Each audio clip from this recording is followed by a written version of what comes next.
ज्येष्ठ मास के शुक्ल पक्ष में एकादशी व्रत क्यों करना चाहिए? क्या इसका फल प्राप्त होता है? और इस व्रत को करने से आपकी कौन-कौन सी मनोकामनाएं पूरी होती हैं? जिसका महत्व तो हमें निर्जला एकादशी व्रत कथा के द्वारा सुनने को मिलता है, जो महाभारत काल से वर्णित है। इस एकादशी व्रत की कथा सुनने से पहले हाथ में थोड़े से पुष्प ले लीजिए और इस कथा को सुनना प्रारंभ कीजिए।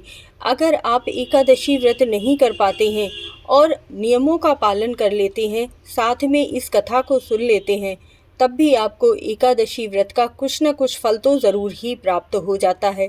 कहा जाता है ना कि अगर आपने बहुत कुछ नहीं पा पाया, तो अगर एक अंश भी पा लिया, तब भी आपके पापों का नाश हो जाता है और पुण्य बढ़ जाते हैं। इसीलिए इस एकादशी व्रत की कथा को पूरे श्रद्धा भाव के साथ सुनिएगा और कमेंट में जय श्री कृष्णा लिखना बिल्कुल मत भूलिएगा। पहली बार जुड़े हैं तो जय श्री कृष्णा लिखकर चैनल को सब्सक्राइब ज़रूर ही कर लीजिएगा। तो चलिए एकादशी व्रत की कथा को प्रारंभ करते हैं। भीमसेन व्यास जी से कहने लगे कि हे पितामह, भ्राता युधिष्ठिर, माता कुंती, द्रौपदी, अर्जुन, नकुल और सहदेव आदि सभी एकादशी व्रत करते हैं, परंतु मैं उनसे कहता हूँ कि भाई, मैं भगवान की शक्ति पूजा आदि तो कर सकता हूँ, दान भी दे सकता हूँ, परंतु भोजन के बिना नहीं रह सकता। इस पर व्यास जी कहने लगे कि हे भीमसेन, यदि तुम नरक को बुरा और स्वर्ग को अच्छा समझते हो, तो तुम्हें प्रति मास की एकादशियों को अन्न त्याग देना चाहिए।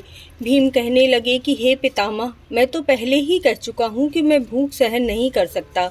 यदि वर्ष भर में कोई एक ही व्रत करना हो तो मैं उस व्रत को कर सकता हूँ, क्योंकि मेरे पेट में वक्र नाम वाली अग्नि है, सो मैं भोजन किए बिना रह ही नहीं सकता।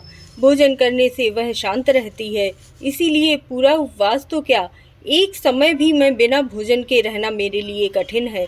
अतः आप मुझे कोई ऐसा व्रत बताइए जो वर्ष में केवल एक बार ही करना पड़े और मुझे स्वर्ग की प्राप्ति हो जाए। श्री व्यास जी कहने लगे कि हे पुत्र, बड़े बड़े ऋषियों ने बहुत शास्त्र आदि बनाए हैं, जिनसे बिना धन के थोड़े परिश्रम से ही स्वर्ग की प्राप्ति हो सकती है। इसी प्रकार शास्त्रों में दोनों पक्षों की एकादशी का व्रत मुक्ति के लिए लिखा है। श्री व्यास जी के वचन सुनकर भीमसेन नरक में जाने के भय से भयभीत हो गए और कांपकर कहने लगे कि अब मैं क्या करूं? मास में 2 व्रत तो मैं नहीं कर सकता, हाँ, वर्ष में एक व्रत करने का प्रयत्न अवश्य कर सकता हूँ। अतः वर्ष में एक दिन व्रत करने से यदि मेरी मुक्ति हो जाए तो कोई ऐसा व्रत बताइए। यह सुनकर व्यास जी कहने लगे कि वृष और मिथुन की संक्रांति के बीच में ज्येष्ठ के शुक्ल पक्ष की जो एकादशी आती है, उस एकादशी का नाम निर्जला है। तुम उस एकादशी का व्रत करो। इस एकादशी के व्रत में स्नान और आचमन के सिवा जल वर्जित है। आचमन में 6 मासे से अधिक जल नहीं होना चाहिए, अन्यथा वह मद्यपान के सदृश हो जाएगा। इस दिन भोजन नहीं करना चाहिए, क्योंकि भोजन करने से व्रत नष्ट हो जाएगा। यदि एकादशी को सूर्योदय से लेकर द्वादशी के सूर्योदय तक जल ग्रहण न करें, तो उसे सारी एकादशियों के व्रत का फल प्राप्त होता है। द्वादशी को सूर्योदय से पहले उठकर स्नान आदि करके ब्राह्मणों को दान आदि देना चाहिए। इसके पश्चात भूखे और सत्पात्र ब्राह्मण को भोजन कराकर फिर आप भी भोजन कर लें। इसका फल 1 वर्ष की संपूर्ण एकादशियों के फल के बराबर प्राप्त होता है। व्यास जी कहने लगे कि हे भीमसेन, यह मुझे स्वयं भगवान ने बतलाया है। इस एकादशी का पुण्य समर्थ तीर्थों और दानों से अधिक है। केवल एक दिन मनुष्य निर्जल रहने से पापों से मुक्त हो जाता है। जो मनुष्य निर्जला एकादशी का व्रत करते हैं, उनकी मृत्यु के समय यमदूत आकर उन्हें नहीं घेरते, वरन भगवान के पार्षद उसको पुष्पक विमान में बिठाकर स्वर्ग को ले जाते हैं। अतः संसार में सबसे श्रेष्ठ निर्जला एकादशी का व्रत है, इसीलिए यत्न के साथ इस व्रत को करना चाहिए। उस दिन ओम नमो भगवते वासुदेवाय इस मंत्र का उच्चारण करना चाहिए और गौ का दान करना चाहिए। इस प्रकार व्यास जी की आज्ञा अनुसार भीमसेन ने इस व्रत को किया।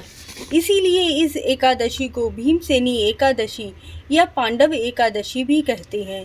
निर्जला व्रत करने से पूर्ण भगवान का पूजन करके यह प्रार्थना करें कि हे भगवान, आज मैं निर्जला व्रत करता हूँ, दूसरे दिन भोजन करूँगा। मैं इस व्रत को श्रद्धा पूर्वक करूँगा, अतः आपकी कृपा से मेरे सब पाप नष्ट हो जाएं। इस दिन जल से भरा हुआ एक घड़ा वस्त्र से ढककर स्वर्ण सहित दान करना चाहिए। जो मनुष्य इस व्रत को करते हैं उनको करोड़ों फल सोने के दान के फल के बराबर प्राप्त होता है, और जो इस दिन यज्ञादि करते हैं उनका फल तो वर्णन ही नहीं किया जा सकता। इस एकादशी के व्रत से मनुष्य विष्णु लोक को प्राप्त होता है। जो मनुष्य इस दिन अन्न खाते हैं वे चांडाल के समान हैं, वे अंत में नरक को जाते हैं। जिसने निर्जला एकादशी का व्रत किया है वह चाहे ब्रह्म हत्यारे हों, मद्यपान करते हों, चोरी करते हों या गुरु के द्वारा देश करने वाले हों, मगर इस व्रत के करने से सब स्वर्ग को जाते हैं। हे कुंती पुत्र, जो पुरुष या स्त्री श्रद्धा पूर्वक इस व्रत को कर लेते हैं उनको अग्र लिखित कर्म करना चाहिए। प्रथम भगवान का पूजन, फिर गौदान, ब्राह्मणों को मिष्ठान व दक्षिणा देनी चाहिए तथा जल से भरे कलश का दान अवश्य करना चाहिए। निर्जला एकादशी के दिन अन्न, वस्त्र, जूती, छाता का दान करना बहुत ही शुभ माना जाता है। जो मनुष्य भक्ति पूर्वक इस कथा को पढ़ते और सुनते हैं उन्हें निश्चय ही स्वर्ग की प्राप्ति होती है। इस तरह से एकादशी व्रत और पूजन करके विष्णु भगवान और लड्डू गोपाल को प्रसन्न करना चाहिए। इस एकादशी व्रत में आप जितना हो सके मंत्रों का जाप करें, भगवान वासुदेव को याद करें और उनके लिए और ब्राह्मणों के लिए भोजन बनाएं। उसके बाद द्वादशी तिथि में पारण करें।